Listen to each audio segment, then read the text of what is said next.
Ok.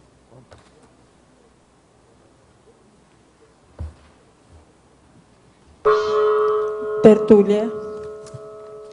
Hoje é 9 de dezembro de 2009, quarta-feira. Meu boa tarde para todos.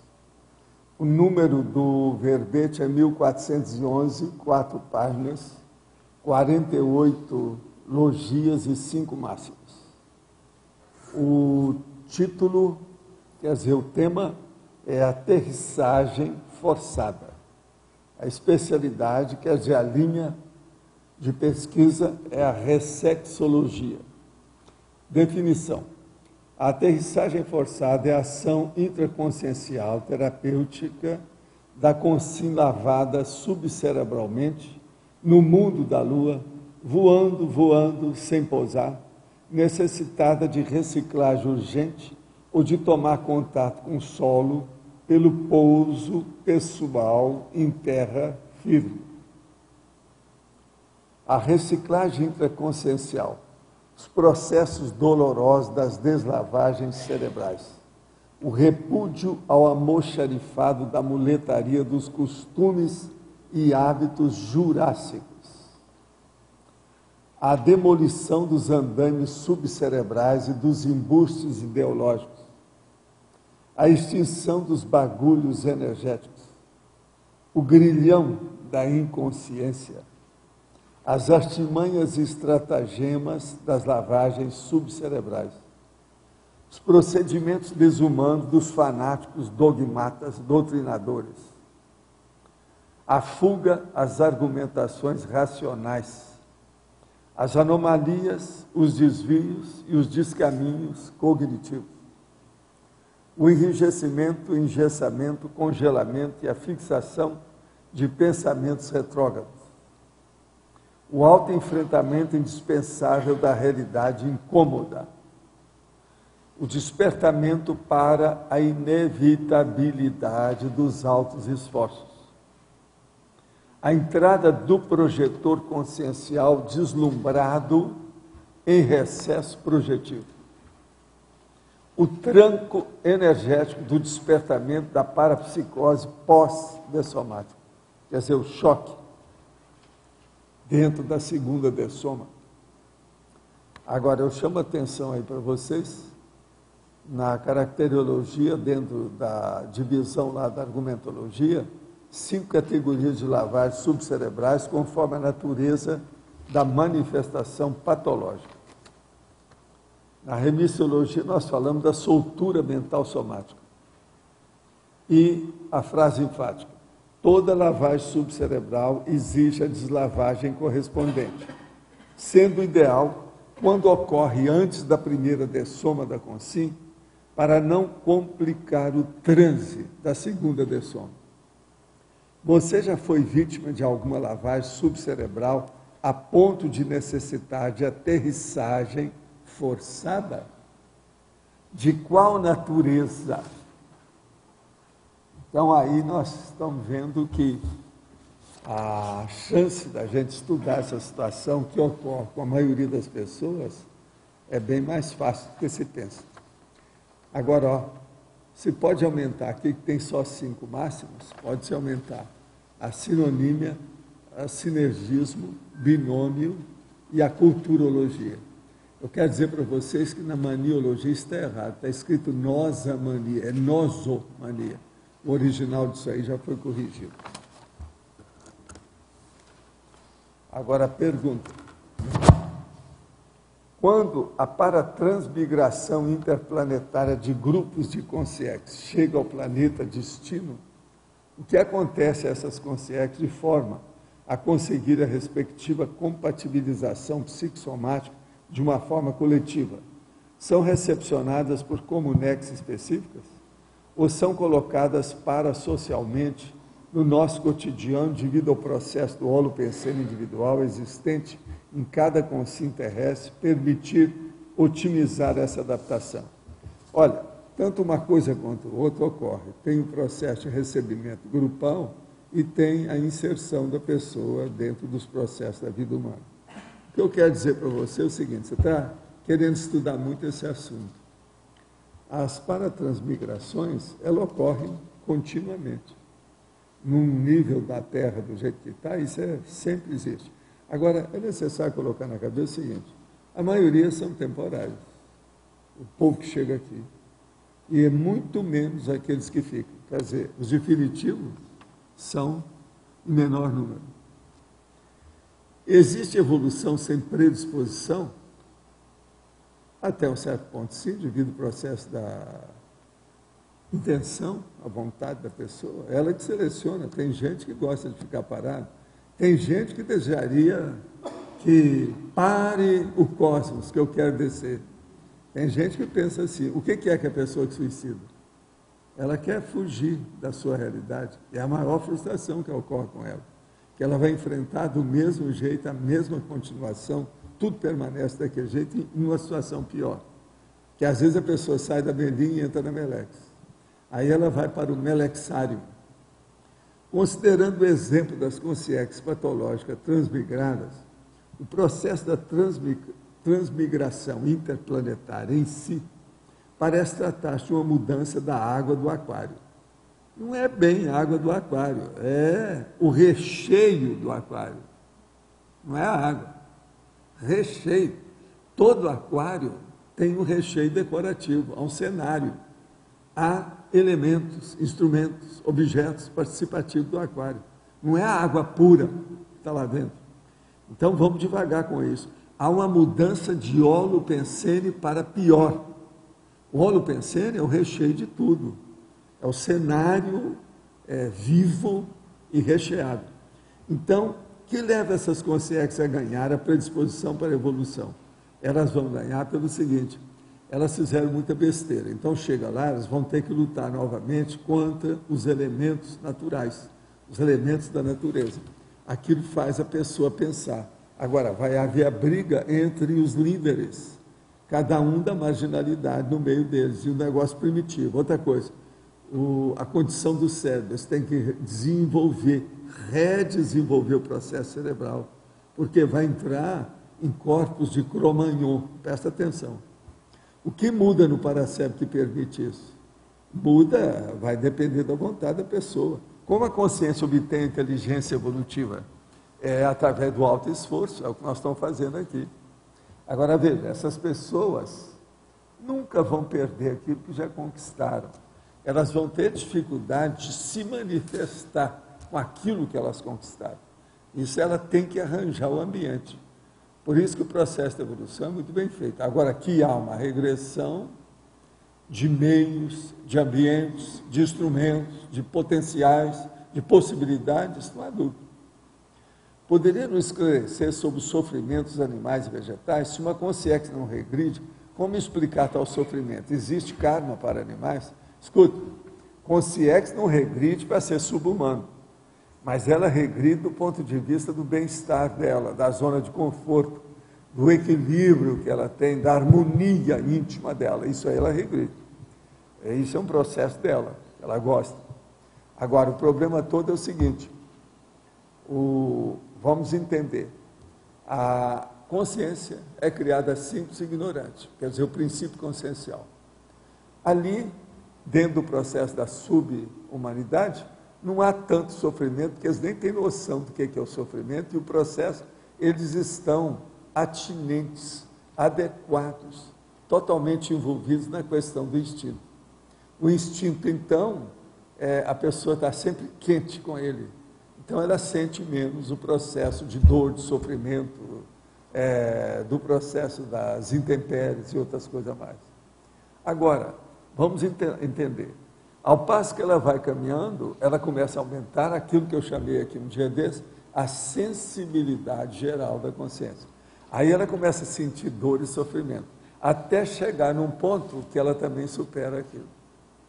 Então, por exemplo, eu acho que eu não tenho tanto sofrimento assim. E outra coisa, esse negócio de dor para mim também sempre foi secundário.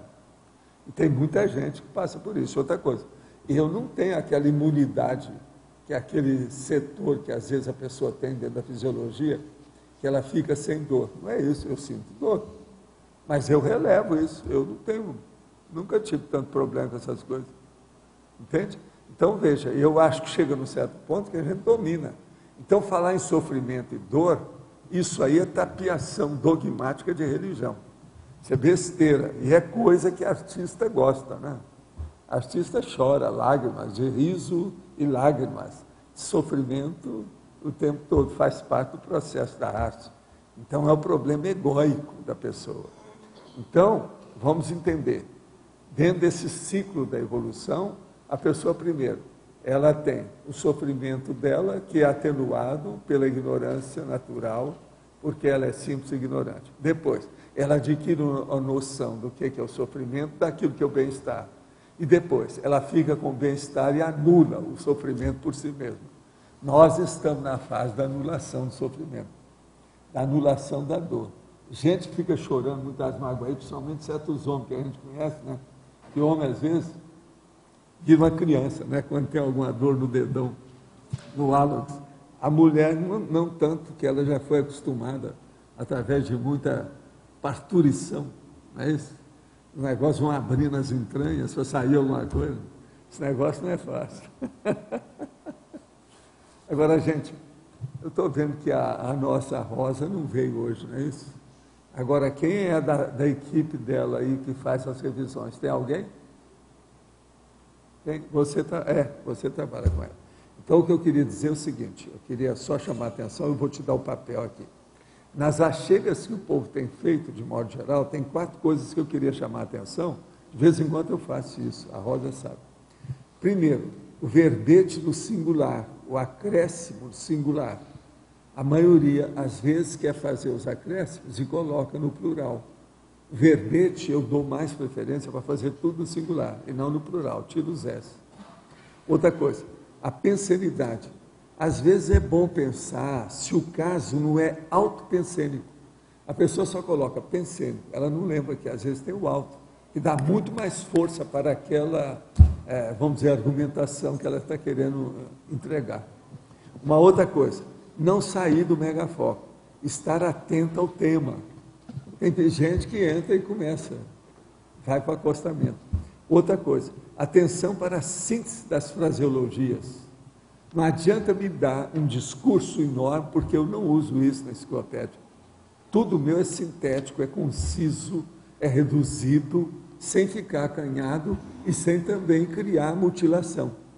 Então é preciso da pessoa ter atenção para a síntese, dentro das análises que ela está fazendo. Você passa aqui para ela, para mim. Isso aí é só para você dar, depois você mostra também para a Rosa, para ela saber.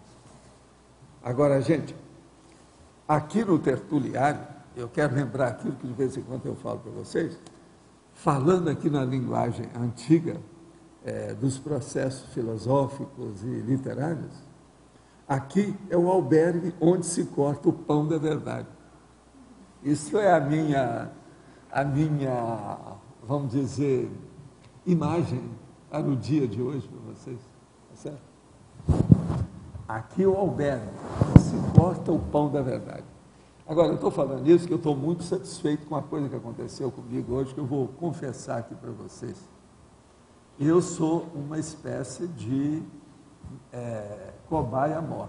Então, eu quero dizer para vocês, hoje era mais ou menos 10 horas, eu estava esperando a Flávia, que ia levar a comida, a minha queridíssima estava se arrumando para sair, então nós estávamos até brincando um com o outro, aquela coisa toda, e eu lendo minha leitura. Ela saía, eu lia a leitura. Numa hora, então, que a Graça foi dentro para pegar alguma coisa lá da bolsa dela ou qualquer coisa, eu sinto aquele banho de energia mais intenso. Aí eu falei assim, não, isso é coisa do enumerador. Olhei, realmente tinha um enumerador. Mas junto com ele estava um camarada. Aí ele vira para mim e fez questão, parecia que ele tinha ensaiado antes. Então ele falou assim, olha, eu sou o Dreyfus, estou fazendo o curso intermissivo de vocês. Ele quis falar de você. Eu notei direitinho na telepatia dele que ele queria dizer que é o curso nosso. Agora, aí eu olhei bem, ele apareceu como um rapaz forte, alto, simpático, Está entendendo? Agora, é o Alfredo Dreyfus, realmente. Agora, não deu tempo, né? Senão eu ia perguntar para uma opção de coisa. Você teve vida depois daquela? Porque esse negócio tem um século, né? Sabe de saber, né? Agora, o caso todo foi o seguinte, quer dizer que ele está no curso intermissivo. Eu agora, então, entendi por que é que o enumerador, há algumas semanas, me falou para eu ler. Eu reler, porque eu já conhecia o caso, mas não conhecia esse livro. Foi por isso que eu insisti com você, e agora vamos ver a carta dele lá, porque eu já tinha escrito lá no livro dele, a anotação seguinte, que o capitão Dreyfus era um grande escritor, pelo resumo das cartas que eu vi dele. A literatura da carta dele, mostrando para a mulher, era um negócio de chorar, de bem feito. Quer dizer, verdadeira poesia em prosa do martírio, da fossa. Você está entendendo do problema dele? As coisas que aparecem naquele livro são isso. Então eu desejaria ver o que ele escreveu mais. Aí eu vi que o cara era bom para escrever. Ele não era bobo, o capitão. Agora veja, nós estamos fazendo aquilo que eu falo para vocês sobre o processo de evocação. Leitura, meus problemas da projeciologia foram tudo desse jeito. Eu agora estou fazendo a evocação nas áreas dos processos políticos que eu estou estudando, do jeito que já houve, né, com outros casos que já aconteceram aqui. Vocês lembram do negócio da Hannah Arendt? Tinha aparecido? Pois é. Agora, esse aqui, eu agora quero ler depois as cartas dele para saber como é que ele era mesmo dentro do processo. Vai valer a pena. E eu estou sabendo muito porque eu já li até agora umas 450 páginas lá do livro, que a parte só dele, da parte dele, sem as notas, são 600 páginas. Agora, o livro todo tem 700 páginas, esse aí que eu te falei, sabe? Desse camarada lá. Agora, isso é muito bom, porque a gente está entrando na onda. Gente, agora eu queria saber, a Ami não chegou aí hoje não, né? Aí eu quero conversar com ela. Hoje, se ela aparecer por aí, vocês me falam. Pode falar. Professor, na tecnologia, a técnica da cosmoética destrutiva, eu queria entender melhor. A técnica da cosmoética destrutiva é o seguinte, é quando você mostra a realidade da Tales para a pessoa, mostrando o que ela tem que desfazer. Ela tem que destruir aquilo que não presta e erigir no lugar alguma coisa construtiva. Isso é que é o destrutivo. Então, por exemplo, você fez alguma coisa, mas recebeu uma reciclagem grande, em matéria de uma ideia de reciclagem enorme, você, etc. Tal. Você, para fazer isso, às vezes, você tem que destruir aquilo. Então, por exemplo, aqui no caso, esse verbete fala a maior parte dessas coisas todas, que é a aterrissagem forçada. Você vai ser obrigado a aterrissar. O avião não dá para continuar do jeito que está aí. Isso aqui é a expressão que eles usam muito tecnicamente no serviço, nos processos técnicos, aterrissagem forçada. Agora, então, você veja bem, você está fazendo uma coisa, você tem que destruir aquilo. Por exemplo, a hora que você deixou o processo militar, quanto bagulho energético você não teve que jogar fora? E outra coisa, no lugar daquilo, você teve que construir alguma coisa. Você destruiu para construir. Então, primeiro você faz a terraplenagem, limpa, vai desterroar, para melhorar o caminho, a estrada, o cenário, que aquilo já não vai ser mais um campo de guerra, vai ser um jardim de paz. Quer dizer, o paraíso. Entendeu a diferença? Então a cosmoética destrutiva é a real. Se nós falarmos que uma pessoa vai caminhar dentro de uma evolução maior, ou alcançar um patamar mais evolutivo, mais avançado, mais lúcido, dentro da cosmoética, ela tem que ter destruído alguma coisa. Não dá para ficar com aquilo. Então tem que derrubar o negócio e reconstruir tudo. Essa que é a reconstrução. Mas para isso você tem que fazer a desconstrução. Entendeu o que quer dizer? Entendi, perfeito. Obrigado. Se você pensar bem, é de uma lógica terrível o processo ético e moral da cosmoética. Sem isso não vai. Agora, isso também tira os tabus e os mitos das pessoas. Tem pessoa que fala, moral, pronto, aquilo é inatacável, não pode fazer nada. A moral não pode destruir nada. Isso é bobagem, besteira, isso é falta de lucidez. Tem que destruir para consertar. Por isso, a própria natureza mostra isso. Você já pensaram, nós aqui, cada um de nós, quantos corpos humanos nós já não desativamos para construir um outro depois? Por quê? Tudo divide a consciência. A nossa consciência exige demais. É preciso de uma riqueza enorme, ela desperdiça tudo. Vocês são os desperdiçadores. Eu vi falando que todo mundo é desperdiçado. Mas hoje não, hoje eu estou falando outra coisa. Vocês são os desperdiçadores. Eu também. Quer dizer, é uma vergonha total. Amigo, eu quero conversar com você. Se você puder, chega até aqui pertinho, que eu não vou te falar no ouvido, não, vou falar alto, mas só para você, para te entregar um papel mais sério, sabe? O caso é o seguinte, eu quero que você veja se eu posso criar esse neologismo em inglês. Mas é muito mais do que isso. É o cara que é o sinalizador. Agora, outra coisa. Eu quero saber se tem isso. Olha para mim na internet, o white mosquito. Se não me engano, tem uma coisa parecida com isso. Sabe o que é a mosca branca? Na política. O cara está com a mosca branca. Olha para mim que você é especialista. Eu tenho passado seu material. Inclusive, tenho lido todos os dados que você coloca. São interessantes, porque aquilo clareia bem a situação. Hein? Tem a mosca azul, mas eu quero saber a mosca branca. Me interessa mais é a branca. A azul eu sei. Pode falar, dona Grace. Atenas e Esparta. Naquele tempo, já era uma consim para 9 consiex? Não, eu não sei. Eu só sei que atualmente é. Mas naquele Agora, tempo veja, não. Você está falando, fala mais ou menos que época, quantos séculos faz? Você quer dizer isso? Não, em Atenas e Esparta, naquele tempo lá, de Sócrates. Sei, mas são muitos séculos. Eu não posso afirmar. Lá para cá a gente não sabe o que aconteceu. Outra coisa, capa, espada, isso varia muito, que é o negócio de duelo, por exemplo, até no século XIX, até no início do século XX, teve gente que ainda duelava. Então isso varia muito. Agora, por exemplo, o Rei Arthur, aquela coisa toda, os negócios daquilo, esse negócio vem de longe. É da sua época lá, do feudalismo. Isso aí é muito tempo, ó. É a turma sabe como é que é? Né? Não, sei não, fala. Como é que chama os primeiros lugares que você colocou para a turma de CAE? Basicom. Isso aí é a Basicom fundamental, a primitiva.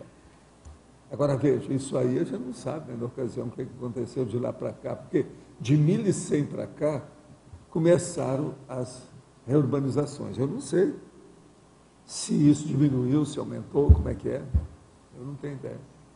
Outra pergunta, os judeus tinham alguma coisa a ver com isso, com Atenas e Esparta? Os judeus? Eles eram já, em algumas coisas, já tinham certas perseguições, etc. Tal. Isso eles mostram até nos processos da filosofia. Tinha alguns problemas, sim. E já havia algumas coisas nesse sentido. Porque judeu, eles são os mais antigos, têm 5 milênios. Você está entendendo? As tradições judaicas. Mas diretamente sobre o que houve ali, não, né? Não, mas tinha relação, né? Porque judeu está em todas, né? Por isso que se chamava o judeu errante, porque ele tem a cromomania, eles viajam, eles ficam onde tem mais dinheiro e saem quando o dinheiro cai. Portanto, é preciso estar de olho nos judeus amigos da gente, eu sempre olhava isso. Se eu visse que os judeus estavam deixando o Brasil, eu ia falar, para onde vocês vão? Quero saber, vamos ver o que está acontecendo. Entendeu? Porque eles são assim, eles não se apegam ao processo de nacionalismo. A tradição judaica não permite isso. Então, por exemplo, a hora que fizeram Israel, é a primeira vez que tentaram fazer um país deles, mas olha a briga que já deu. Já entraram tomando o terreno de outros, estão brigando até hoje por causa disso. É um senhor problema, judeu. Mas é o sionismo. Essa tentativa frustrada lá de Atenas, da democracia, quando aquilo ali se frustrou... eu não acho que foi tão frustrada, não. Porque eles estavam no início, no princípio do começo. Para quem começou, até que mas foi fizeram bonito. Fizeram bonito, merece uma certa aclamação. Mas foi a derrocada de Atenas. Foi, mas agora o problema todo, como diz lá a Lindade, os amigos dele, que eram aquelas tribos, né, começaram a invadir tudo, deram para trás. Você que gosta de falar, fala aí para ela. O que aconteceu? Você está falando de Atenas? Mas depois a Roma tomou conta lá da Grécia, mas até que não chegou a destruir tanto. Manteve agora, até o problema é o seguinte, fique mas os bárbaros é que invadiram. Antenado em Atenas. Ligue sempre as suas antenas em Atenas. Por quê?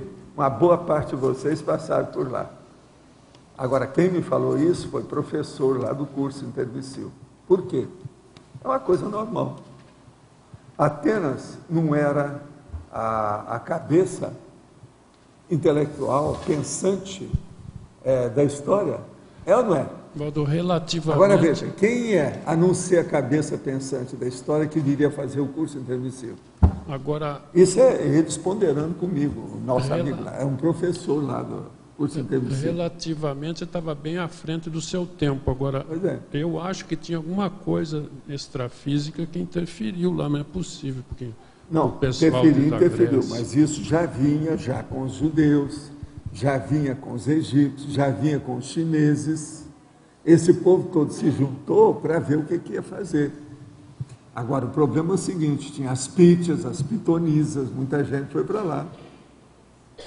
Você não acha, por exemplo, a hora que o Sócrates falou direitinho sobre os espiritulários, mas que tinha alguém que inspirava ele falava claramente.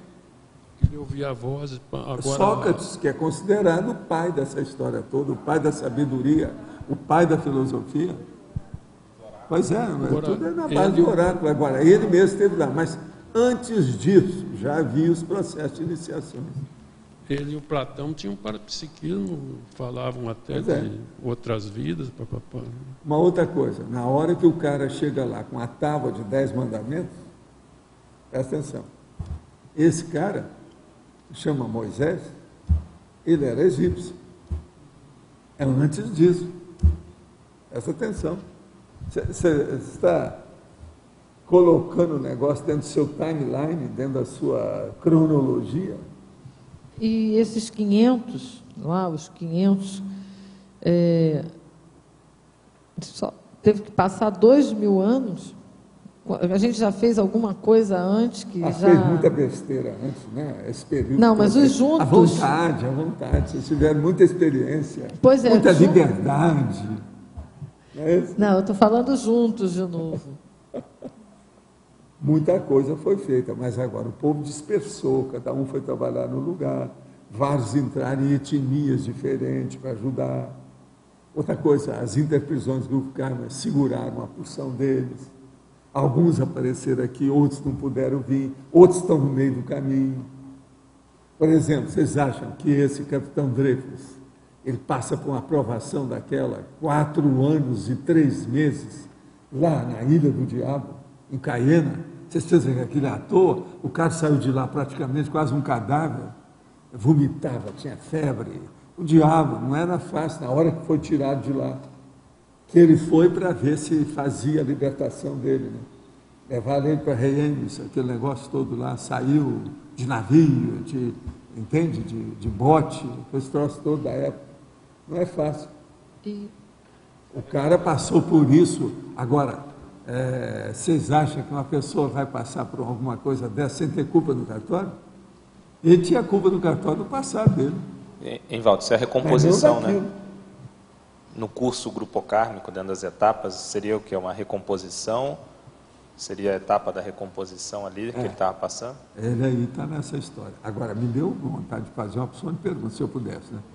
Uma delas era essa, se ele teve vida. Outra, se a mulher dele está com ele, que a mulher dele era fora de série. Entendendo? A mulher também dele era era o quê? fora de série. A mulher dele se está com ele também no curso inteiro. Por quê? Porque a mulher dele era o quê? Ela era fora de série. Ah, tá. A mulher do Capitão Dreyfus. Entende? Ela aguentou a coisa toda, ela segurou aqueles anos todos os meninos para não falar para os filhos o que é que aconteceu com o pai, encaminhou os meninos em alto nível. A mulher era uma gigante, fora de série com aquela situação toda. Escrevia sempre para ele, batalhou, fez força, junto com o irmão dele, para defendê-lo durante o período todo.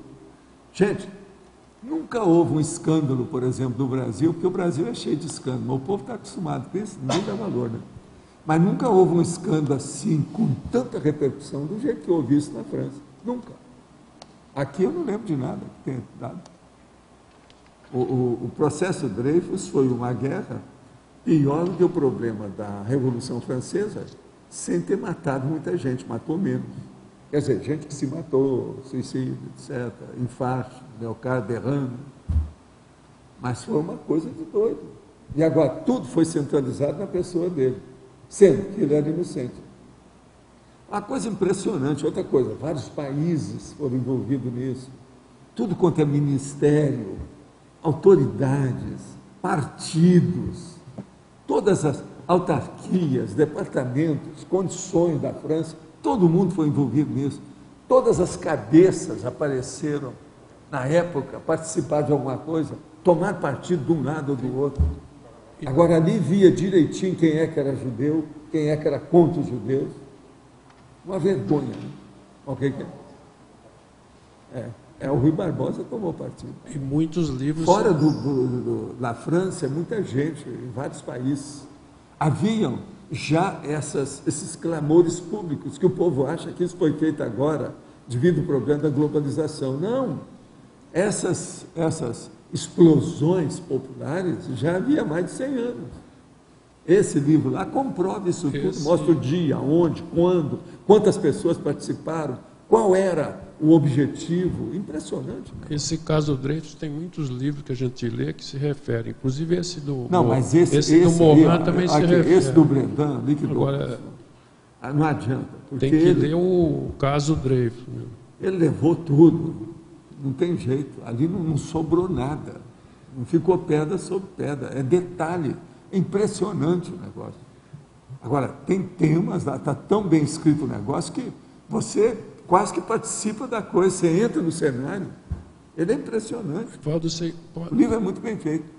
A Graça tem visto que eu estou lendo o livro, ela falou que ela quer ler. Eu falei assim, eu quero só ver se arranjar tempo para isso, devido ao problema dela, que vive com 1 milhão de coisas, vai ler um livro de 700 páginas. Todo o livro meu grandão que ela vê, ela está querendo ver.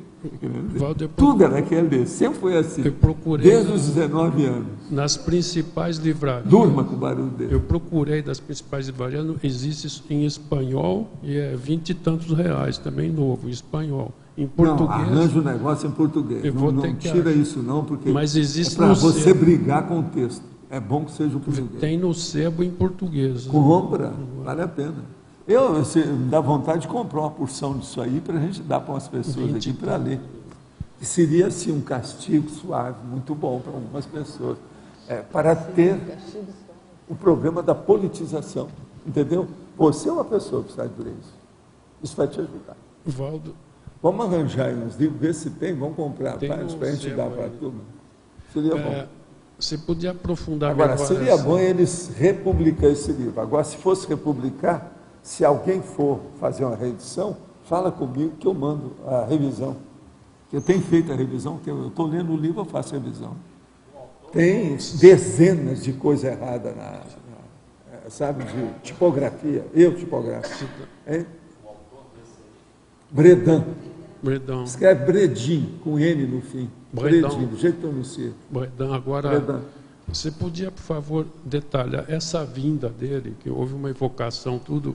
Você falou não venha me perguntar por quê, eu não sei. Eu sei é isso. É o enumerador, tem sua razão. O enumerador já devia ter visto que ele era um dos caras que estão fazendo o curso, agora é a primeira vez que ele aparece aqui. Então ele está vindo com a turma que vem aqui. Agora, uma coisa que eu achei estranha é isso. Ele falou assim, eu estou fazendo o curso intermissivo de vocês. Quer dizer, nós estamos no meio do curso. Você está entendendo? É isso que eu entendi pela telepatia lá. Não, nós somos campus. Está entendendo? Campus. É um campus. Valdo, dentro dos campi. Eu não sei. Está entendendo o que quer dizer? Gente, isso é o máximo. Vocês foram... Escuta, você tem que dar um jeito aí nos 500, no pórtico, no seu bairro da Cognópolis. Você tem que dar um jeito nesse seu bairro. Sua responsabilidade, eu acho que já está muito grande. Só a última Porque coisa. é um campus do curso intermissivo. Isso não é fácil. Uma outra coisa, estou vendo que a Carla está aí. Você precisa saber o que é o negócio dos 500 que eu falei ontem. Você já está sabendo mais ou menos alguma coisa? Se não sabe, é preciso a gente dar um jeito. Não, já estou sabendo. O César me ligou, já me informou. E a então gente já combinou, hoje a gente tem uma reunião... O César é bom porque é do meu estilo. Ele é VaptVupt. Esse é o meu estilo, é o VaptVupt. E a gente, só para o senhor saber, a gente já hoje tem uma reunião às 7 horas, né, César? Tem uma reunião às 7 horas, por isso que eu estou falando aí, para chamar a atenção. Onde que vai ser feito o Conselho dos 500. Muito bem. E aí eu queria fazer uma pergunta até para o senhor, umas dúvidas, né? Sim. Que, desculpa se eu estiver perguntando o que o senhor falou ontem, mas como eu não pude assistir, esse anfiteatro ele vai ser construído a céu aberto, certo? Não vai ter mas pode colocar ainda. lá uma cúpula lá para o povo que fica, a parte nobre aí de vocês. Então, e eu fiquei bem feliz, assim, professor Valdo, porque eu acho que esse local, ele, na verdade, vai ser um laboratório prático de para-direito e para-política, finalmente. Onde a gente vai... Aquilo que nós falamos, que um dia a gente teria que construir. Isso. Uma outra coisa que está sendo construída agora, que eu acho máximo, que eu também tinha falado, há muito tempo que eu venho chupando o dedo, né? Que é fazer um estúdio. Estúdio com aparelho, com as coisas todas, para gravação, para tudo, filmagem. Eu sou cara de estúdio. Eu gosto de tudo na base do estúdio. Entendi. Entendendo tudo? Há quanto tempo trabalhando nisso? Eu era menino, entrava no estúdio da rádio para fazer os programas, tudo, né? Mas fala. Só para ver se está correto o raciocínio. Com esse laboratório, nós teríamos condição de recuperar cons daquela época, ver o que foi que a gente deixou, de conceito que a gente tinha e se perdeu pelo processo de poder e de manipulação, e não é isso. E adquirir novos. Não, e agora o problema não é só esse. Agora os 500 vão trabalhar dentro da democracia mais pura. Isso que então, é a puríssima. É uma coisa nova. Como nunca foi feito. Porque hoje nós já temos conceito, já temos uma abertura consciencial, já estamos falando em cosmoética, em para-direito, para-diplomacia. A situação é outra. Não tem mais nada. O passado vai ficar cada vez menor. E aí a gente vai conseguir ganhar autoridade moral de prática até para poder falar mais sobre o Estado Mundial. Não é só falar, é para poder fazer o grafo pensene disso. Assinatura pensênica, escrever, registrar, deixar documentação aí. Entendi. Isso aí é que é importante. Tá certo. Então, só para fechar. Vamos agora chancelar a nossa universidade aberta. Isso tudo é da universidade aberta. Agora, você pensou? Uma universidade política. Poxa. Essa é total. Não, é total. Universidade política aberta. Legal isso. Universidade de politicologia. Vocês vê se vocês estudam, vão ler o livro do Dreyfus, que vale a pena, para vocês passarem no vestibular. Valdo, você poderia fazer uma recapitulação do que você falou ontem? Eu sei que você comentou, isso também está gravado. Você não estava aí, é isso? Eu só cheguei no final. Está vendo só, está querendo... Não está querendo me tapear, não? Mas eu acho que muita gente vai querer. Argumento ad populum. Não está querendo dar um descontinho, fazer negociação, não? O argumento ad populum. Acho que muita gente vai querer também. O que você quer? O que foi exatamente do começo, a inspiração? Ele quer que eu fale durante 2 horas aqui? Não, pode ser brevemente resumido. A essência da coisa. Vem cá, qual é a essência de ontem? Teve tanta coisa que nós falamos aqui. Não é só criar o espaço. Hã? Espartano. É bom você falar. Você está querendo falar o quê? O espartano? Não, eu não estou querendo falar, estou querendo 500? ouvir. É sobre os 500? Isso, o que é exatamente a sua inspiração? Sei. A Tânia estava aí ontem. Não estava também. Então são dois, né? Você e a Tânia. A Carla também não estava. A Carla também não estava. Fala um pouco mais, por favor. Olha, se o pessoal se incomodar, tudo bem. Tomar água, porque uma responsabilidade é muito grande. E você ainda pode botar um adendo, Walter, só para poder, né? Bota um plus. A responsabilidade é muito grande, precisa tomar água. Não, o caso todo é o seguinte, não há nada demais nisso, não. Ontem nós falamos aí de duas condições novas que nós estamos chancelando, que é aquilo que precisava de preencher as lacunas. Uma delas é justamente o processo dos 500. Está entendendo? Agora, o que é o problema dos 500?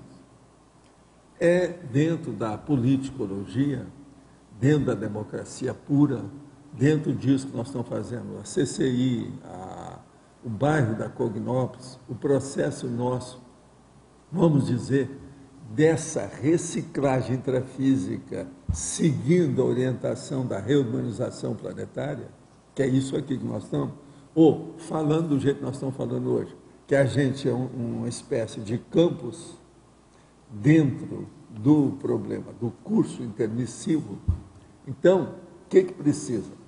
É nós levarmos a parte da democracia pura para a prática. Ver a parte da vivência dessa realidade. Agora, nós já temos aqui 600 pessoas. Isso não vai dar ainda para fazer 500. Mas eu pedi para a turma para fazer uma listagem, eles vão estudar tudo, primeiro o local, depois o processo da instalação, a parte, por exemplo, burocrática da história, o registro administrativo dessa história.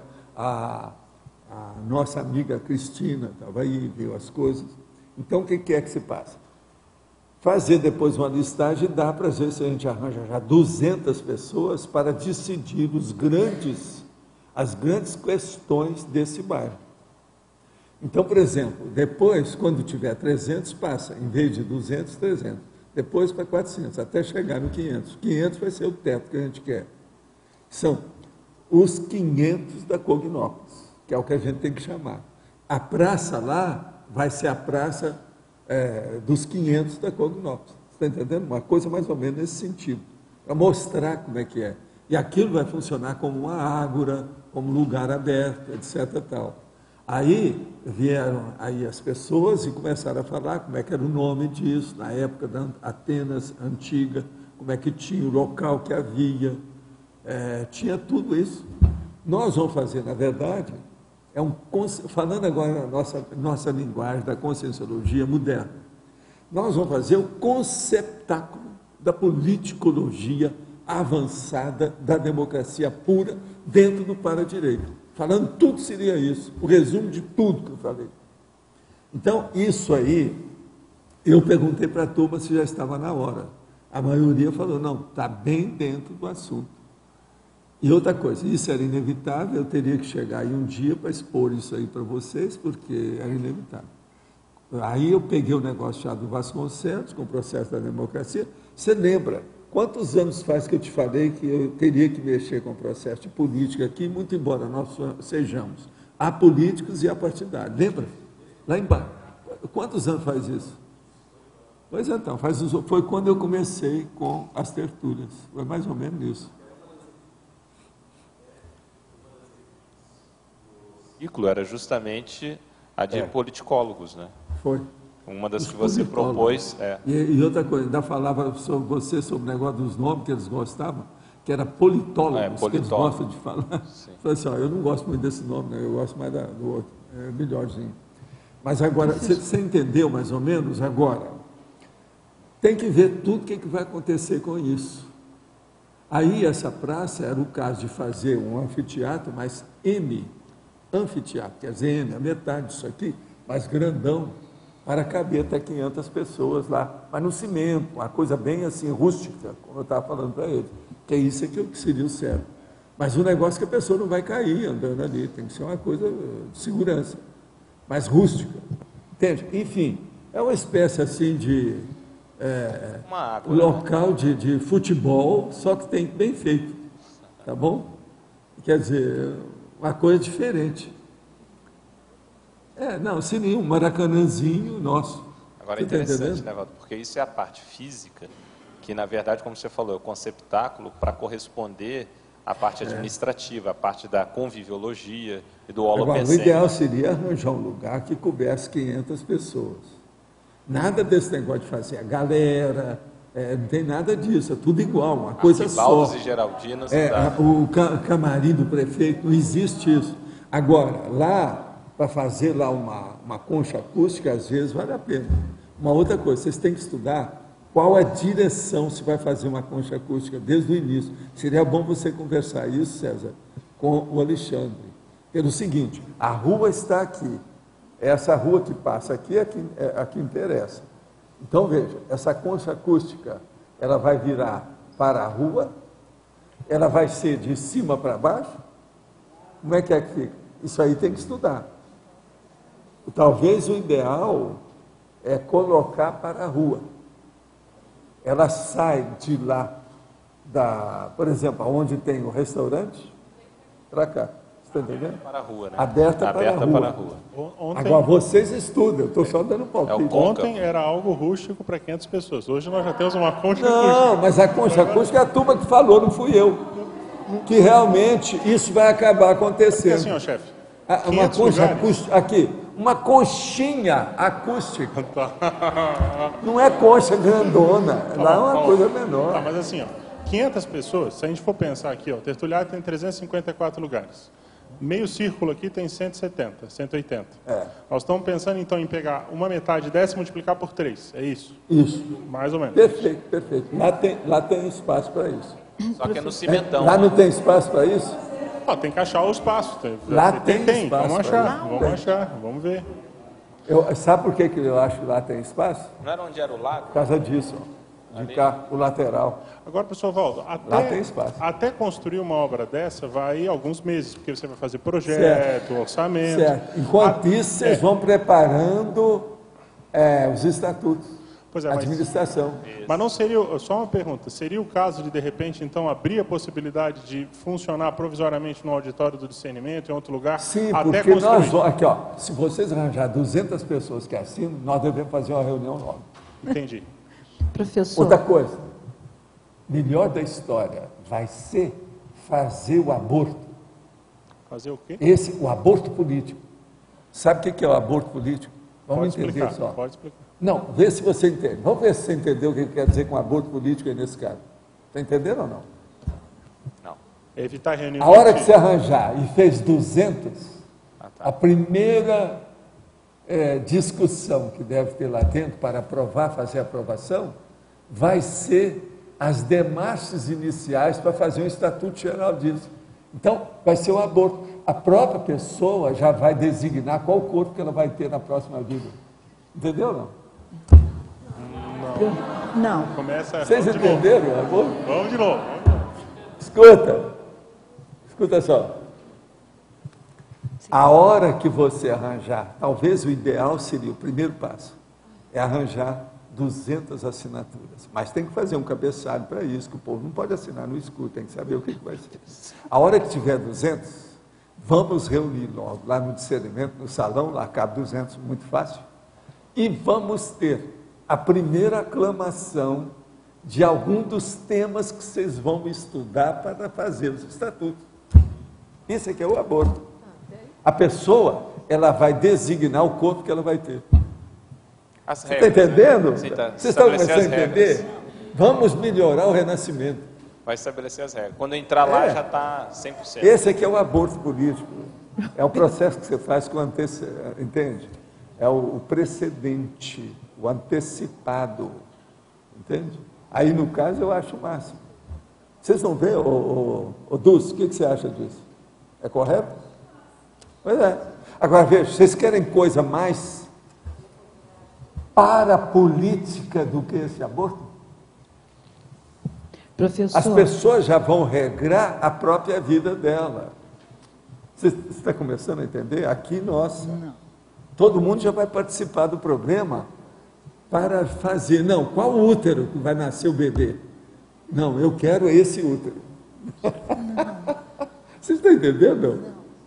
Mas fala, Tânia. Professor, essa nova ideia, ela está eliminando esses encontros que a gente está tendo todo mês da governança, da gestão? Não, isso aí eu não sei, nem posso falar, nem você pode falar. Não é a mesma coisa? Tem que esperar com tempo para ver o que vai acontecer. Todos esses encontros são produtivos. Isso. Mas esse não vai atropelar, não está entrando na mesma, não, se na mesma até ideia? Até é bom, vai fazer discussão. O povo aqui é muito sem discussão. Professor, eu tenho participado... Faz reunião, faz reunite, parece que está fazendo discussão, não resolve nada. Discussão sem resolução não é discussão, professor, é perda de tempo. Eu tenho participade desses encontros da governança e da gestão, que está baseado em um questionário, quer dizer, estão acontecendo algumas discussões, mas elas são bem setorizadas. Mas a gente está caminhando nessa discussão, fica-se 4 horas. Só vai enriquecer.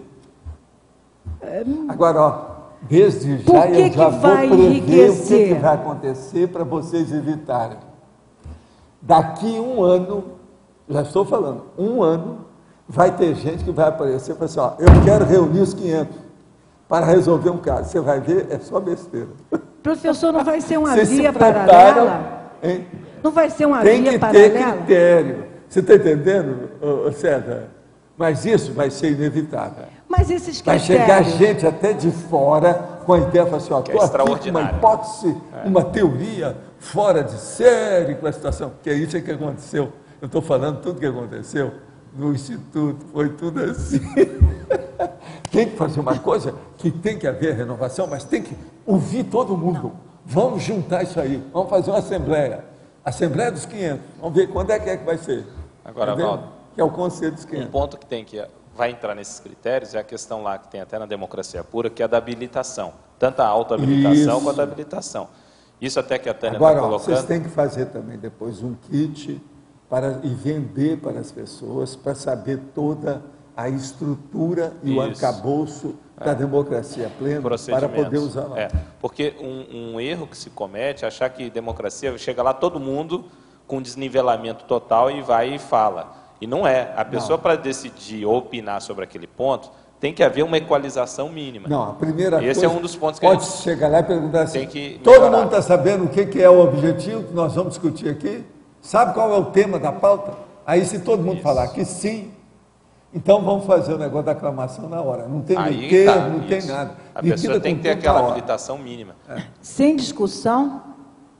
Com discussão, mas com o conhecimento mínimo. A discussão, a hora que você pergunta, não precisa. Todo mundo está sabendo o que é. É, o conhecimento mínimo. Já tem uma ideia, tem um conhecimento mínimo. Então já dá para... Uma analogia que a gente pode fazer é o seguinte, se tem uma pessoa tendo um infarte... E outra coisa, decidiu banana para o resto. Tem uma pessoa tendo um infarte, e tem um cardiologista, que é especialista ali no assunto. Ele não vai chegar e perguntar para todo mundo a opinião disso. Não. Tem que tomar atitude. Isso não é democracia, isso é burrice. Tem que tomar atitude. Então, em todos os assuntos a gente tem isso. Mas, Tânia, acaba de falar. Pois é. Faz favor. Eu acho complicado. Eu tenho professor, eu tenho a experiência. Você é de partido, né, ô Neguinha? Você é de partido. Não, eu não sou de partido. Eu sou É inteira. do tipo antigo. Eu estou tentando aprender. Então, isso aí cria Professor, por que o senhor está dizendo que eu sou de partido? Qual seria o meu partido? Qual seria o meu partido da hoje? Velha Guarda. Da o quê? Velha Guarda. Ainda? Não, estou aqui. Você já saiu. Eu não estou nem na nova guarda. Você era. Eu estou aqui, era, você é da guarda novíssima. Verbo já foi. Pois é, você é da guarda novíssima atualmente. Então eu tenho a minha experiência nessas reuniões da governança com 100 e poucas pessoas. Mas veja, é que você nunca participou de nada democrático como nós estamos querendo. Vamos falar, Franco. Nunca. Bobagem. Por que o senhor diz que é democrático? Se algumas pessoas... pelo seguinte, aclamação na hora, sem muito debate burro. Isso professor, você não deve ter participado. Eu estou me baseando... O Brasil não tem isso. Professor, é o que nós estamos querendo fazer aqui. Cortar o debate burro. Que é o burral, burril do burrói. Eu estou tentando fazer a aterrissagem, tá certo, não sendo forçada, no assunto, na minha experiência, na experiência de eu ter participado. Agora, ó, você vai ter muita oportunidade de fazer isso da agora para frente. Agora, ó, coloca a Tânia aí nessa turma para decidir os estatutos e as coisas todas básicas, seria bom. Agora, isso aí só vai culminar quando tiver os 200 para decidir. Porque tudo mais tem que estudar. Não, professor, eu gostaria de participar antes do senhor dar essa sugestão, que quem é a pessoa que vai decidir? Vai ter um grupo seminal? Não, já está pensando em grupo, você entendeu? O senhor falou... O senhor há pouco falou com quem? O senhor há pouco falou... Eu estou falando o nome da CCCCI. É para todo mundo, então foi isso que eu falei, não foi isso que eu falei? Então, para todo mundo. Gente, democracia. Eu estou disponível. Agora, ó, todo mundo aqui tem toda liberdade de contribuir com o que quiser, meter a mão no bolso para ajudar o discernimento, a fazer as coisas. Pode, isso é uma liberdade. Tudo é democracia. Vocês podem participar, não esqueçam disso, tá certo? Gente, deixa eu só atender aqui, que tem 5 perguntas aqui. Só um pouquinho. O senhor tratou de tertuliano, do teletertuliano e do paratertuliano. Para mim, existe também a figura do parateletertuliano, que poderia acompanhar a tertúlia por intermédio do teletertuliano. O que o senhor acha disso? Olha, isso aí tu está querendo complicar mais a situação. O que interessa é o seguinte, a consciência está entendendo o que nós estamos falando, isso é que importa. Agora, que os 3 são básicos, é tertuliano, teletertuliano e paratertuliano. Agora, que eles se misturam à vontade, problema deles. Mas o que interessa são esses 3 tipos. Pensa nisso. No livro Homo Sapiens Sereníssimo, página 932, o senhor fez a seguinte indagação ao leitor. Maria, seria cultuada Maria, a mãe de Jesus de Nazaré, serenona? Que fatos ou indícios o professor teve para levantar essa questão? Qual a sua opinião a respeito de sua própria pergunta? Meu caso é o seguinte, eles colocam a Maria como sendo a virgem que pariu o J. Cristo. É a maior besteira que tem por aí afora. Isso é bobagem. É impossível uma mulher parir os outros virgem. Não existe esse troço, é uma besteirada. Então, isso aí que aparece a Maria, que aparece na cova da Iria, que vem isso, que faz aquilo, eu fiz de propósito para estudar. Vocês acham que ela é serenona? Aquela mulher que foi a mãe de Jesus Cristo, hoje ela é serenona? Eu não acho que seja. São só 2000 anos, não dá para ser nada disso. Então, eu já fiz a pergunta para ser pesquisada. Vamos pesquisar. Agora, a minha opinião é que isso tudo é besteira. Virgem mãe é uma das grandes balelas da bobajada da teologia, teodiceia e teocracia. Conheci uma moça e conversei com ela durante alguns meses pela internet. Pelo MSN, algumas vezes que eu conversava com ela, ficava tremendo de frio, independente da temperatura que estava. Encontrei com ela esse fim de semana. E enquanto estava com ela, eu tinha muita sede, apesar de tomar 6 a 7 litros de água. Ele não está falando quando é que ele toma isso, que isso pode ser durante o mês. Né? Fiz alguns exercícios energéticos com ela, e apesar dela nunca ter estudado nada de energia, ela sentiu o Kardu Chakra uma angústia. O que pode significar esses fatos? Significa que você entrou em assimilação com o processo de energia dela. Isso é assim, tanto lá na conversação pela internet, como também na presença dela. Agora, o problema todo é o seguinte, isso aí é o chamado pré-casal. Pega depois meus livros e vai examinar o que eu quero dizer com pré-casal. O pré-casal passa por essas coisas, isso faz parte do serviço. Vocês estão começando a se entreter, entender, fazer alguma coisa. Isso aí é aquilo que, em bom, português da Belle Époque estão começando a ter um flerte. De modo que isso aí que faz a assimilação da energia, assim, né? Então, essas coisas todas podem ocorrer, precisa ver o que vai dar isso. Na interdisciplinologia, há ressexologia e recinologia. Ressex e recin estão presentes tanto na ressexologia quanto na recinologia? Sim, nós falamos isso aqui um dia desse, não é isso? A finalidade da recinologia é atingir o complexo também? Sim, a recinologia é para melhorar toda a evolução da pessoa. Se não há evolução sem reciclagem intraconsciencial. Então vamos entender. A reci está em todas. Nós precisamos disso. Vamos precisar cada vez mais. Ninguém pode fugir disso aí. Ela é inevitável. Na Carta Aberta aos Espíritas, publicada no início da década de 80, o senhor escreve o seguinte: Jesus, sou a favor de Jesus Cristo considerando um modelo. Sou. No entanto, contra a cristolatria. Repito, tenho uma visão universalista do Espiritismo. No Oriente, até hoje, existe ou se aceita outros Cristos que não Jesus de Nazaré. Nos planos extrafísicos evoluídos, há entidade mais evoluída do que Jesus de Nazaré. Penso que existem também planetas mais evoluídos que a nossa Terra. Isso é o que está lá na minha Carta Aberta aos Espíritos. Nas tertúlias e nos livros, o professor deixa clara a visão que tem sobre Jesus. Minha pergunta é, sobre o início da frase acima, sou a favor de Jesus considerando o modelo? Sim. Ele é o modelo, por exemplo, de todas as personalidades que eu estudei, em matéria de energia, era o cara que mais mexeu com energia, não sabia mexer com aquilo, mas era o cara que tinha mais energia desse povo todo. Um outro que é superior a dele, que é o modelo maior, mas que vocês acabaram com ele, vocês sabem, é o Apolônio de Tiana. Eu só não expliquei lá que modelo que é que eu considero, porque lá também é o seguinte, eu tinha que fazer uma carta para eles publicarem nos jornais espíritas. Eles publicaram os 2 maiores jornais espíritas da época, porque senão eles não iam publicar. Se eu começasse a meter o pau do jeito que eu falo, que J. Cristo é besteira, a Santa Girafa, esse negócio todo, o povo ia achar ruim. Eles não iam publicar a Carta Aberta. E outra coisa, foi depois da Carta Aberta que calou a boca dos espíritas todos. Agora, então, você está entendendo o que eu estou dizendo? O modelo que eu estou falando é mais do ponto de vista da energia, porque ele, das biografias que eu andei estudando, já naquela época, já estava estudando isso há muito tempo, eu estudei 167 biografias, e depois, com detalhes, mais ou menos umas 9, depois 8, bem seriamente. Agora, ele foi uma das 8 que eu estudei.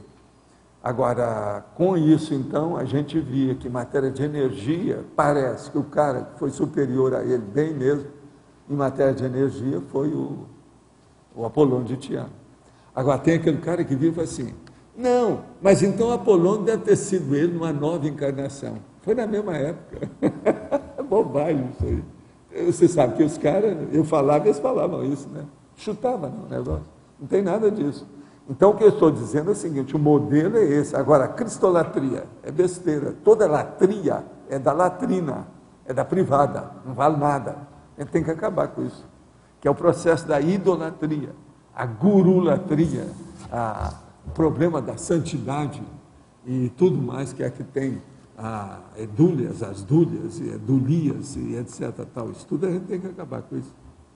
Entende? O caminho é esse. Então, voltando à aterrissagem forçada aqui no nosso campo de pouso, quem é que está com... É você? Por favor.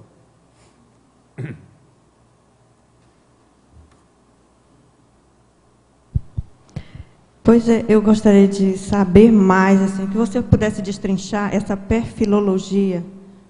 O quê? Essa perfilologia aqui.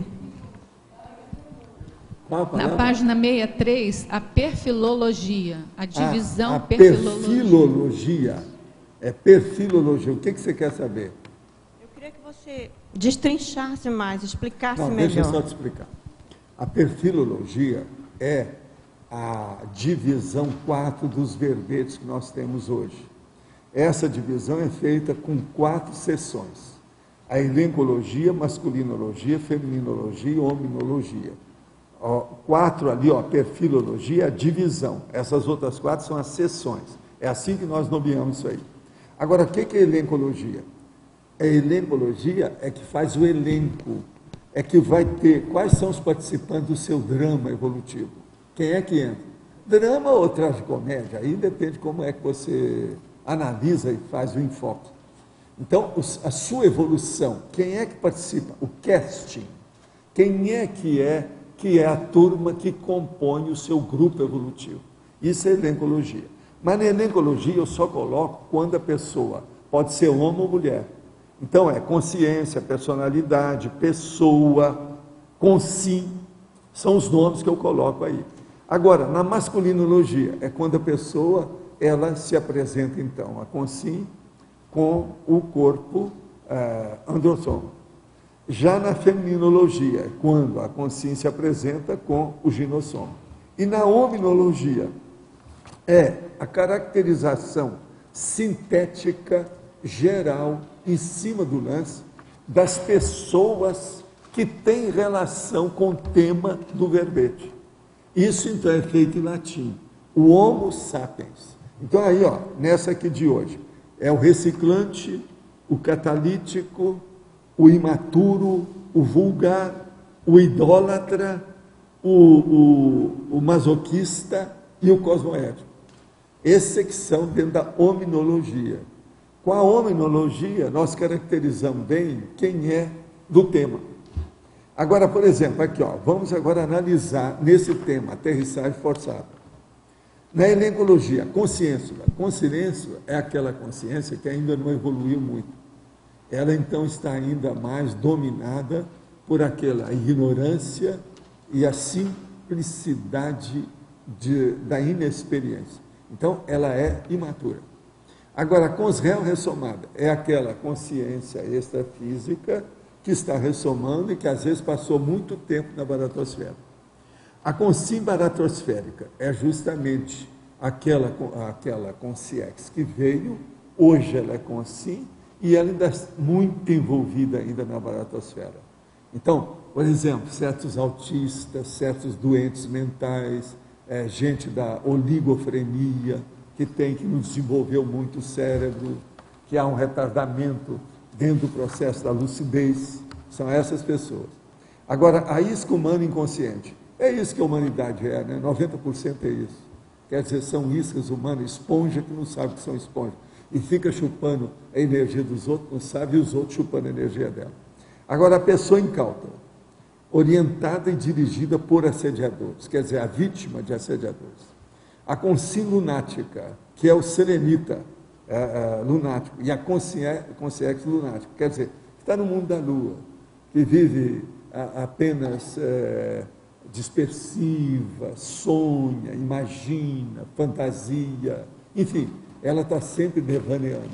São essas aí. Agora, na masculinologia, pré-serenão vulgar, isso aí não precisa de falar, né? Somos nós, os vulgares, né? O semi-possesso, é um monte de gente que está sendo possesso aí. Dentro da psiquiatria, da psicologia, dentro da consciência-terapia, eles classificam isso, um monte de gente aí, é o semi-possesso.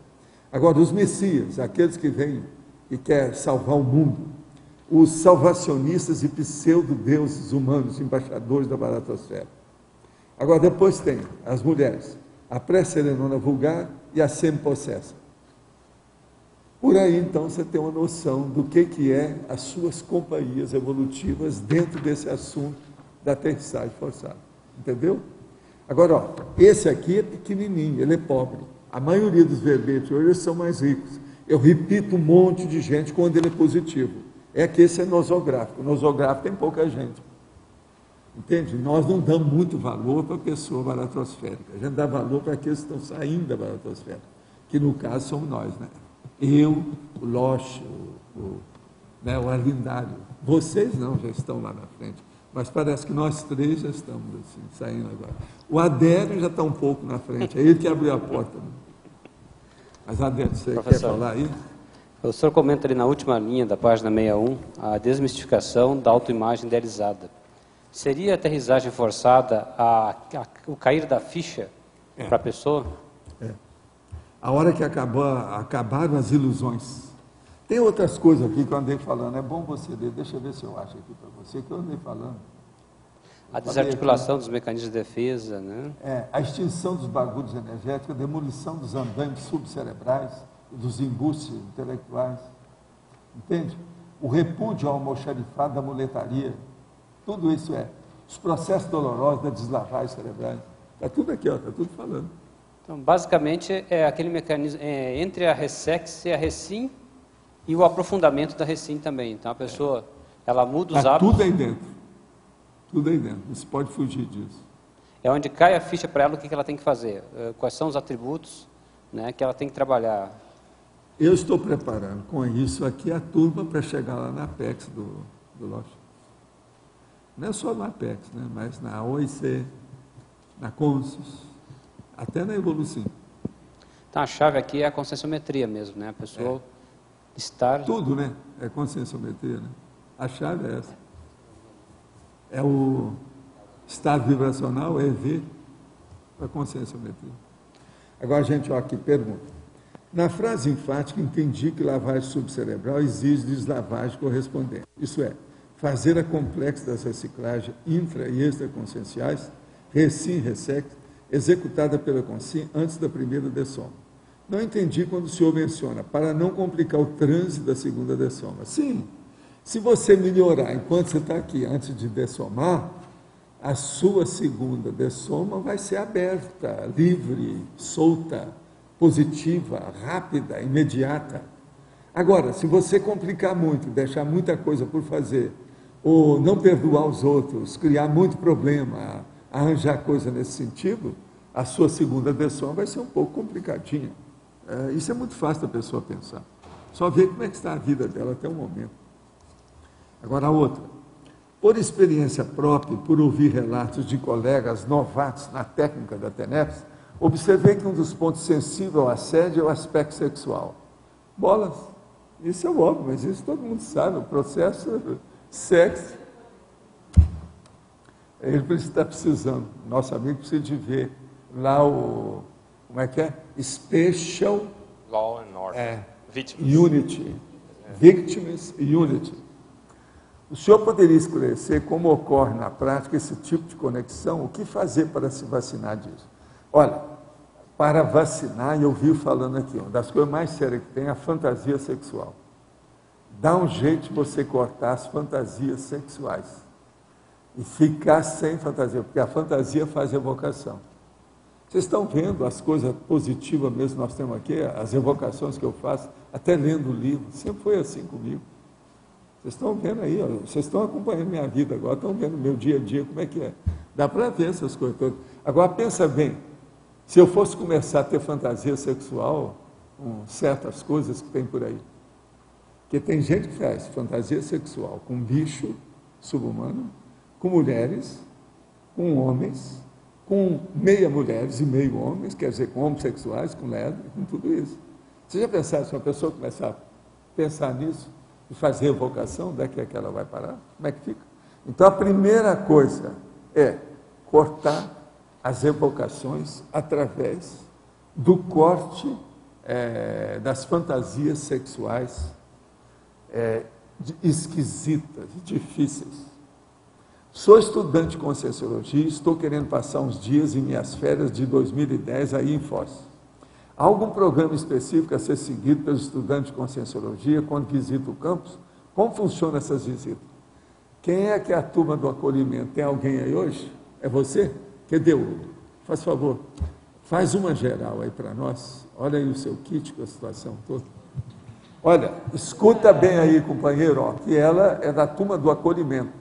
É o povo que trabalha desde a recepção até o encaminhamento da pessoa aqui dentro do campus do CAE.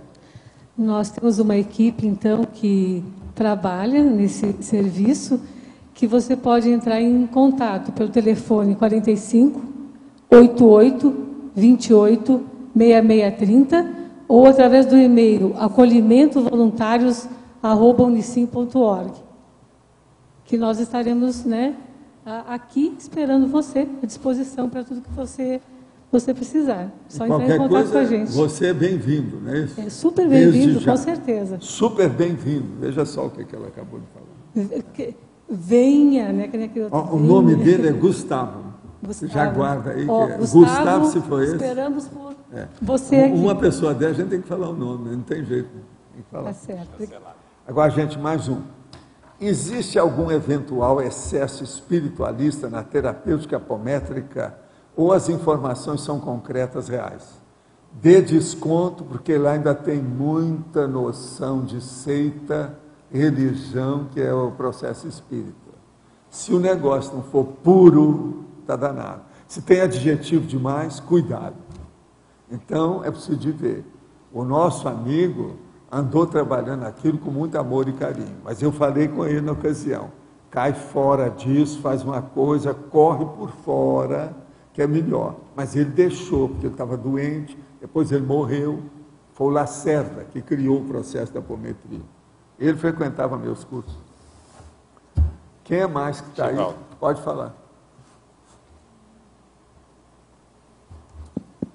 É o seguinte, com relação às reciclagens, né, intraconscienciais, por exemplo, você passa por uma reciclagem, como que a gente pode aferir se ocorre uma doença, alguma situação desse tipo, se foi incompetência nossa ou se foi uma coisa inevitável dentro do contexto? Tem alguma forma de aferir isso? Tem, a pessoa ponderar cosmoeticamente, do ponto de vista evolutivo, com todo discernimento e maturidade, o que é que foi. É só observar. Agora, existe um processo, se a pessoa tem dificuldade para aferir por ela mesma, é ela pegar os exemplos, os precedentes, aquilo que já ocorreu mais ou menos dentro da mesma linha e fazer a comparação. É uma saída também de estudo, de pesquisa, de abordagem. Está claro? É o jeito. Agora, ó, cada caso desse tem muito detalhe. Esses detalhes nem sempre se conjuminam. É preciso examinar as linhas de manifestação. Entende? Detalhes, nuances. Aldo, aqui na página 62, tecnologia, a técnica da confrontologia quando equilibrada. Você poderia falar o que é, como se faz? A técnica da confrontologia quando equilibrada. O problema todo é isso que eu estou falando ali, eu acabei de falar isso. Que é o problema de fazer a comparação, o confronto, o cotejo das situações que você tem em mãos, que você está querendo decidir, com aquilo que já ocorreu ou com aquilo que é existente na sua mão também. Às vezes a pessoa tem dentro de si 5 elementos e ela tem que escolher um deles. Estuda a confrontologia. Essa é das mais fáceis que tem para a pessoa estudar. Agora, o equilíbrio, ele é feito de que modo? Primeira coisa, o confronto tem que ser isento. A pessoa não pode puxar a brasa para a sardinha, nem para um lado, nem para o outro. Segundo, para essa isenção, é necessário cortar tudo que diz respeito ao psicossoma. A pessoa ficar só com o paracorpo do discernimento, que é o mental soma. Porque senão, ela vai embolar o meio de campo e vai puxar a brasa para a sardinha dela e aquilo vai ficar parcial e sem isenção. Então, o confronto tem que ser puro. Na hora que for fazer o confronto, mesmo aquele material que você já conhece, você tem que fazer uma heterocrítica em cima dele de novo, em comparação com o novo elemento que está sendo comparado. Agora, o processo é especular. A especulação é especular. Essa que é a chamada especulação especular. Eu já falei sobre isso aí em verbete. Professor. Entende? A especulação especular. Presta atenção. Quer dizer, você pega e coloca na frente do espelho, vê como é que está, e olha todos os detalhes. Agora, outra coisa. Nunca se deve fazer isso, se for possível, de uma maneira monovisual, mas sim de uma maneira cosmovisiológica. Vê se me entende isso aí. Quer dizer, nunca fazer um negócio raquítico, acanhado, covarde, tímido, mas sim procurar ampliar o negócio o mais possível. Entende? Uma coisa boa que tem nesse processo de confronto, seria bom é você estudar aqueles resultados do curso que a Nara fez aí com vocês, dos instrumentos, dos objetos. A prova, aquelas provas são de confronto. Aquilo que a pessoa está fazendo, o que ela está fazendo? Ela está descrevendo aquilo. Aquilo lá É o início da confrontação. Você está entendendo o que quer dizer? E olha as bobagens que apareceram. Muita bobagem que apareceu. Muita coisa certa, mas muita bobagem. É só olhar o material. Vale a pena. Para estudar confrontologia, aquele curso é o máximo. Você está entendendo? A gente não falou nisso no curso. Eu estou falando para vocês porque é o óbvio. É só olhar. Agora, aqui como você coloca, até dentro da linha de raciocínio, você vem depois, né? Técnica da impactoterapia, técnica da cosmoética destrutiva. Também teria um outro sentido dessa confrontação? Eu acho que, pela linha de raciocínio aqui, seria alguma coisa também na hora de confrontar com outra pessoa, alguma ideia. A gente tem que fazer o confronto e a gente nunca sabe o que vai ser aquilo.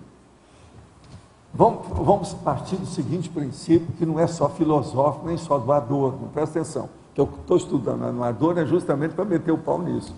Mas o caso todo é o seguinte. Vamos partir de um processo que existe uma relação. Então, eu tenho aqui essa pasta e tenho essa outra pasta. A diferença aqui tem o que está dentro dela. Tá certo? Então, isso é uma relação que eu vou estabelecer entre uma coisa e outra. Agora, na relação é que vem o confronto e vem esses dados que eu vivo falando aqui, ó. Presta atenção. Sinergismo, está vendo a relação. O processo, por exemplo, o ciclo, às vezes, está dentro da relação. Binômio está na relação. Interação está na relação. Crescendo está na relação. E por aí vai. Agora, sinônimo está na relação. Antônimo está na relação. Entendeu? Então, nós precisamos de ver toda esse universo de inter-relação que tem. Para isso é só você pegar lá no Homo Sapiens Organizados, aqueles dois, as coisas que tem lá. Nesse livro aí que eu escrevi, que tem aquelas duas sessões que a gente mostra o que é que interessa. Para ver as aproximações simples. Na confrontologia, se você levar para isso, você vai entender muito mais. Porque às vezes aquilo que você está achando que é uma coisa que não tem identificação, você vai encontrar mais similitude do que contrariedade. Você está entendendo? Do que contrário, do que antipodia. Você entendeu isso? Então o problema todo é esse. Quando a gente começa, é uma coisa. Depois você fez uma análise, que não foi perfunctória, nem superficial, mas uma coisa profunda, abrangente, você vai ver que, às vezes, o seu approach estava errado. Então, a confrontologia ela é muito boa, dentro disso que eu estou falando, porque ela corrige você na gênese, na origem. Você está entendendo? No útero. Então, a coisa muda de figura. Vocês estão entendendo, né, o que eu quero dizer nesse nível? Vale a pena, por isso que eu insisto nisso. Outra coisa, isso aí é tema básico, é isso que eu quero comprovar lá com Adorno, de toda a filosofia baseada nisso. É que eles são confundidos. Se eles fossem mais explícitos, todo mundo ia entender muito mais a filosofia. O processo da dialética é isso também. Né? Tese e antítese. Mas veja como a dialética, tudo que ele fala, como é confuso. Esse livro dele é confusíssimo. Eles são confusos, de uma forma geral. Que é um paradoxo, né? Porque a filosofia é justamente para melhorar. Mas é o negócio. O paradoxo é outra. É outra coisa. Oxímoro. O oxímoro é a mesma coisa também. É outro processo. Aí tem mais, hein? Eu só falei alguns, tá bom? Mas, ô Tânia, você queria falar?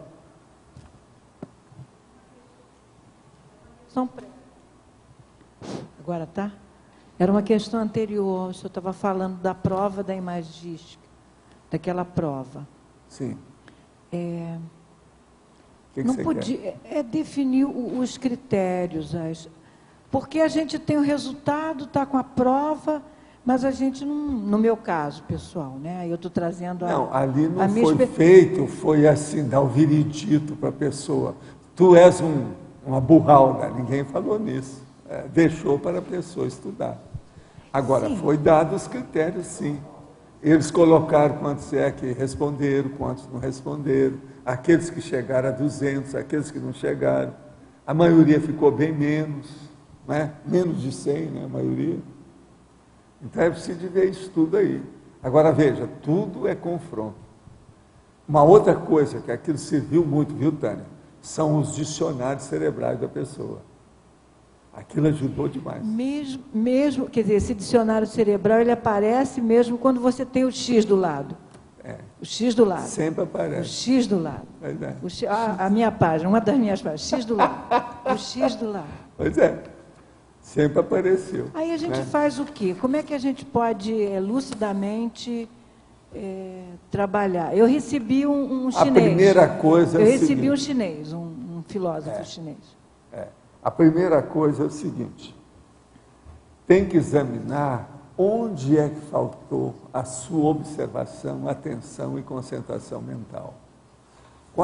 Quais foram os detalhes que escaparam da sua observação? Isso é que é a coisa mais séria. Sempre tem. Por exemplo, uma pessoa inteligente, você sabe o que ela devia de fazer? Ela foi fazer o negócio, deram um objeto para ela.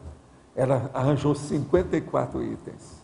O que ela faz? A hora que acabasse a prova, ela ia atrás arranjar um objeto igual. Ia levar para casa para estudar, com todos os macetes. Todo dia ela acrescentar alguma coisa para ver que ela viu que não tinha. Com isso, ela vai ampliar o negócio. Porque qualquer objeto, a rigor, você pode chegar a 200. Aí que é o X. Agora, uma pessoa que teve 54, em 3 horas, ela teve um quarto nisso. Professor, a gente tinha um limite de tempo, 3 horas para avaliação. Aquilo foi ótimo, está tudo certo. Pedagogicamente está corretíssimo. Sim, está correto, mas há esse limite, né? Essa outra Parece situação... que lá foi 4 horas, né? Não foi 3. Foram 4? 9, foi 10, 4 11, horas. 12, 4 horas. Foi 4 horas. 4 horas, de 8 a meio-dia. Mas nessa situação que o senhor apresentou, quer dizer, cada dia, isso seria um exercício para a pessoa aumentar... que não fez isso é burralda, burrilde e burroida, porque não soube aproveitar a prova que ela fez. Alguém aí fez isso? Quer dizer, pegou o objeto depois para estudar mais? Tem gente que fica com raiva do objeto. Não. Não quer nem pensar naquilo mais. Não é verdade, amigo? É isso? Não. Gente, isso aí precisa de ser mais estudado. Eu não acho que vocês deram o devido valor para a prova. E acho que não deram, porque não viram o alcance da prova. O que seria o estudo? Participar da prova, quer dizer, aquele negócio do radar clipping. Viveu, nasceu, viveu, passou e ficou por isso 0 à esquerda. Quer dizer, voou, mas não pousou. Professor, é isso que eu falo aqui. Ó. O que seria um estudo da prova? Porque eu achei muito interessante. Eu não cheguei nem a... Eu não cheguei a 100. Não enche buraco de dente. É preciso examinar isso mais. Esse negócio só interessante. Não dá. Tem que ver qual a estrutura da prova, o objetivo que ela teve. Eu acho que a maioria não entrou nisso ainda não. Por isso que eu falei com a Nara, o ano que vem você explicita mais, talvez dê um kit sobre o curso, para o povo entender isso mais, para eles se prepararem com antecedência. E outra coisa, e vamos ver aquelas pessoas que ficaram por fora para a gente fazer uma listagem dos que não foram ao curso, que esses são os mais burros da história. Os que não participaram. Você está entendendo? Quem participou é muito inteligente. Quem não participou, não dá para mostrar que é inteligente. Agora, se a pessoa teve algum impedimento natural, um piriri, uma viagem, alguém que teve que fazer alguma coisa que chegou, aí está tudo bem. Mas aquele que não teve, como é que fica? Agora, eu estou vendo, o Ivo, que você está aí, é você mesmo, né, que está aí perto do César. Arranja para mim os filmes que falam sobre o Dreyfus, pode ser?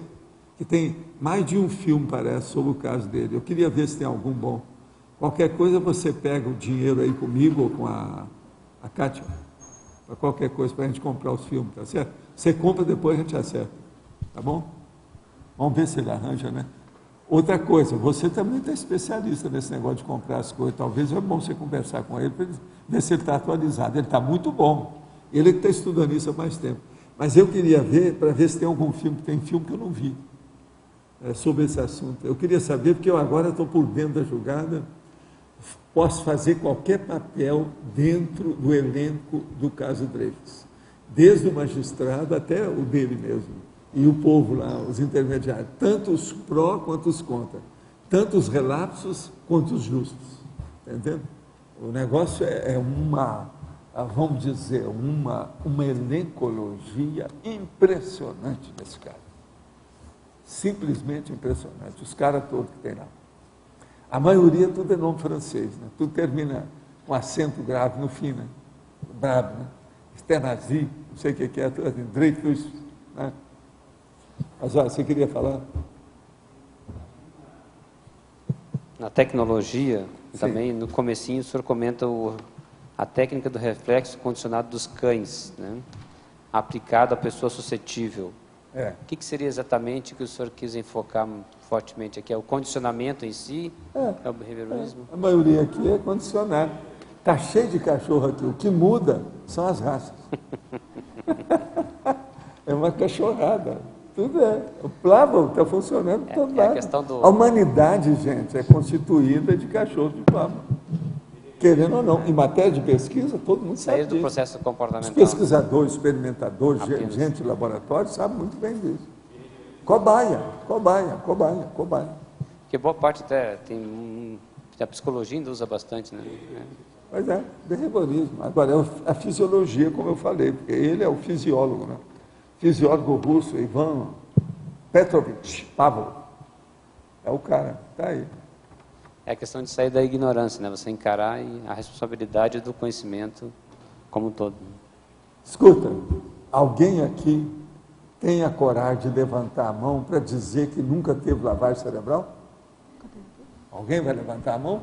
Quem é que tem coragem? Estudo, o que é? Lavagem cerebral. Tá certo? Esse cachorro do Plavol.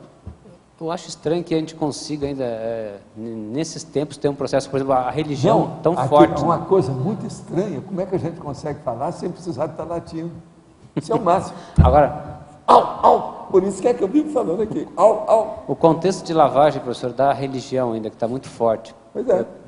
Agora, e uma das piores coisas que tem na Terra atualmente é justamente o fanatismo religioso. É o pior fanatismo deles todos. Você assiste na TV aquelas coisas assim... Você vai falar com uma pessoa, um dia desse eu falei, aí a pessoa falou, não, Valdo, não é o fanatismo religioso, é o político. Eu assim, sei. Mas todas as guerras que tem de base política são religiosas.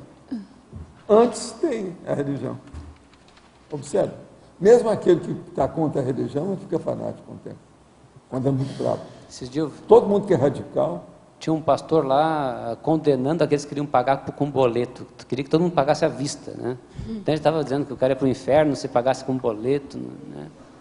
Agora, gente, eu queria perguntar para vocês, que eu não acompanhei os caras da televisão. Budismo.